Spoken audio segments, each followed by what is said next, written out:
ஒண்ணு, நீங்க உங்களை சுத்தி இருக்க எல்லாரையும் உங்களுக்கு ஏத்த மாதிரி மாத்த ட்ரை பண்ணிட்டு இருக்கீங்கன்னா நீங்க மாற முடியாம தவிச்சுக்கிட்டு இருக்கீங்க அப்படின்னு அர்த்தம். Work hard, try to be the better version of yourself. அதுதான் நல்லது, அதுதான் நிரந்தரம்.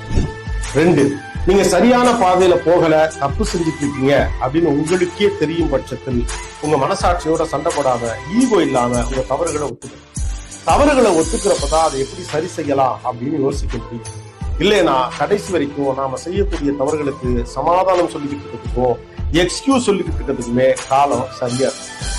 3, உங்களுடைய தேவை நெருக்கடியா மாறுறதுக்கு முன்னாலே நீங்க ப்ரிப்பேர் ஆயிருங்க.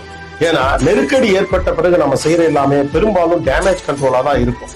ஆனா அதுக்கு முன்னாலே அட்வான்ஸா ப்ரிப்பேர் ஆயிட்டா நமக்கு பிடிச்ச மாதிரி அதை அமைச்சுக்கலாம். கிடைக்கிறத எடுத்துக்கிறதுக்கும் நமக்கு வேணுங்கிறத எடுத்துக்கிறதுக்கும் நிறைய வித்தியாசம்.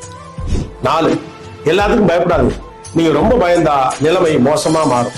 பயத்தால ஏற்படக்கூடிய கற்பனைகள் அந்த பிரச்சனையோட சைஸை ரொம்ப பெருசா காட்டும்.